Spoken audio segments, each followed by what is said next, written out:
नमस्कार। आज हम आप जानने वाले हैं कि आखिरकार नागा साधु जो महिलाएं नागा साधुएं होती हैं, वो महाकुंभ में बहुत सारे महिलाएं आए हैं नागा साधु के रूप में। तो दोस्तों, आपको बताने वाले हैं कि क्या नागा साधुएं किस प्रकार से आखिर उनको पीरियड आता है तो क्या करती हैं। जैसे कि पुरुष नागा साधु जो होते हैं उनको तो ऐसी कोई एक्टिविटी तो होती नहीं है, लेकिन फिर भी अगर महिला नागा साधुओं को देखा जाए तो उनका पीरियड का जो टाइमिंग होता है वो तो होना ही है, या फिर वो साधु हो या साधु ना हो। तो दोस्तों, जाहिर सी बात है, आपको हैरान कर देने वाली बात है कि आखिरकार क्या महिला नागा साधुएं पीरियड किस प्रकार से करती होंगी। तो यह जानने के लिए वीडियो में लास्ट तक ज़रूर बने रहिएगा और महिला नागा साधुओं से रिलेटेड रहस्यमयी घटनाओं को भी इस वीडियो में बताया जाएगा। और साथ ही महिला नागा साधुओं को जीवन के बारे में भी विस्तृत वर्णन किया गया है इस वीडियो में। तो इस वीडियो को लास्ट तक ज़रूर देखिएगा। वही महिला नागा साधु के बारे में तो आप लोगों ने बहुत ही सुना होगा, लेकिन आपको क्या पता है कि महिला नागा साधुओं के जीवन की कई ऐसे बड़े रहस्य होते हैं जो कि आखिर में लोगों को हैरान कर देने वाली जो रहस्यमयी चीज़ें हैं महिला नागा साधुओं की, वो कुछ खास है जो आज हम आपको इस वीडियो के माध्यम से बताने वाले हैं। तो वीडियो में लास्ट तक ज़रूर बने रहिएगा। दोस्तों, आजकल जो महाकुंभ का आयोजन किया गया है प्रयागराज में हुए महाकुंभ के चलते मकर संक्रांति पर 3.5 करोड़ से भी ज़्यादा श्रद्धालुओं की स्नान की गई थी इस पर्व पर।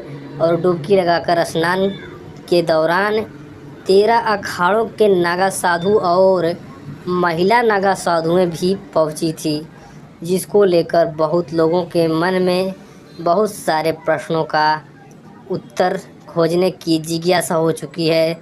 सबसे पहले नागा साधुओं ने स्नान के बारे में आपको बताया जाए तो उसके बाद महिला साधुओं ने भी कई प्रकार के महाकुंभ में डुबकियां भी लगाईं। अक्सर सवाल यह लोगों के मन में होती है कि महाकुंभ के दौरान अगर महिला साधु को मासिक धर्म यानी कि पीरियड हो जाए तो आखिर क्या होगा। यह सवाल सबके मन में सच में बहुत ही बड़ी सवाल है और आज इस सवाल का जवाब भी मिलने वाली है इस वीडियो में। तो महिला नागा साधु केवल उसी दिन गंगा स्नान करती हैं जब उन्हें मासिक धर्म नहीं होता है। और आपको बता दें कि महाकुंभ के दौरान उन्हें पीरियड आ जाए तो वो आखिर क्या करते हैं। तो आपको मैं बता देना चाहता हूँ कि आखिर गंगा जल के छींटे अपने ऊपर छिड़क लेती हैं जो नागा साधुएं होती हैं। इससे मान लिया जाता है कि महिला नागा साधु ने गंगा स्नान को सफलतापूर्वक संपन्न कर लिया है।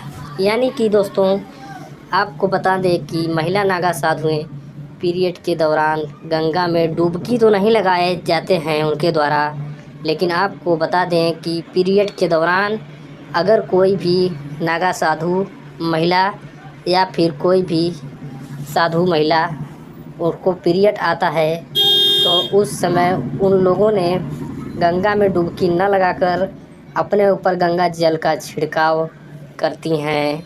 और नागा साधुओं के स्नान के बाद की कुछ खास बातें होती हैं जो कि महाकुंभ में पुरुष नागा साधु के स्नान करने के बाद वह नदी में स्नान करने के लिए जाती हैं, जिससे कि उनकी मानसिक जो सिस्टम होती है वो संतुष्ट हो जाती है। और अखाड़ों की महिला नागा साधुओं की को भी यहाँ पर अदुदाती या नागिन कहा गया है। तो दोस्तों, नागा साधु बनने से पहले भी जीवित रहते ही अपने पिंडदान करना होता है और मुंडन भी करवाना पड़ती है। आपको बता दें कि नागिन साधु बनने के लिए उन्होंने 10 से 15 साल तक कठिन ब्रह्मचर्य का पालन करना होता है। जिनको भी आपको साधु बनना है उनको ब्रह्मचर्य का पालन करना बहुत ही ज़रूरी होता है नागा साधुओं के लिए। वहीं नागा साधुओं की बात किया जाए तो महिला नागा साधु पुरुष नागा साधुओं से बिल्कुल अलग होती हैं।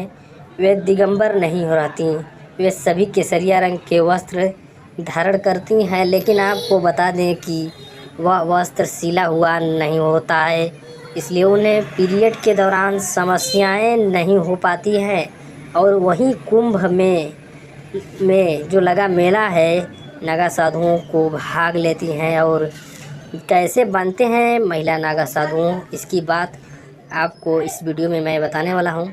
तो आपको बता दें कि नागा साधु या सन्यासिनी कहे जाने वाले साधुओं को बनने के लिए 10 से 15 सालों तक कठिन परिश्रम करनी होती है। वह परिश्रम कोई और परिश्रम नहीं होती है, वह परिश्रम ब्रह्मचर्य का पालन करना होता है। जो ब्रह्मचर्य का पालन 10 से 15 सालों तक कठिन ब्रह्मचर्य का पालन कर लेती हैं, वहीं नागा साधु बनने के लिए गुरु को विश्वास दिलाना पड़ता है। वहीं महिला नागा साधु बनने के योग्य हो जाती हैं और खुद को ईश्वर के प्रति समर्पित कर देती हैं। वहीं उसके बाद गुरु ही नागा साधु बनने की स्वीकृति दे देते हैं। तो महिला नागा साधु बनने से पहले महिलाएं की बीती जीवन को देखकर यह भी पता किया जाता है कि वह ईश्वर के प्रति समर्पित हैं या फिर ईश्वर के प्रति समर्पित नहीं हैं। इन सभी बातों को भी ध्यान में नागा साधुओं को बनने से पहले रखा जाता है।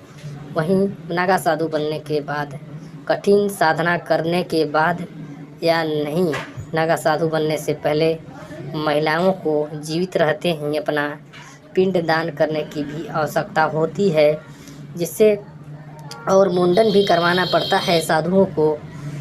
और आपको बता दें कि नागा साधुओं को खाने के लिए किन प्रकार का भोजन पदार्थ प्रयोग किया जाता है।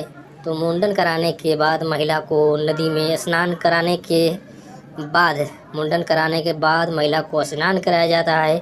फिर महिला नागा साधु को पूरा दिन भगवान का जप करवाया जाता है। और पुरुषों की तरह ही महिलाएं नागा साधु भी शिव जी की पूजा करती हैं और सुबह ब्रह्म मुहूर्त में उठकर ही शिव जी का जाप करने लगती हैं, जिससे कि उनके मानसिक तनाव को दूर किया जाता है। तो दोस्तों, यह कैसा लगा आज का आर्टिकल्स, दोस्तों कमेंट में ज़रूर बताएं और एक लाइक ज़रूर कर दें। धन्यवाद।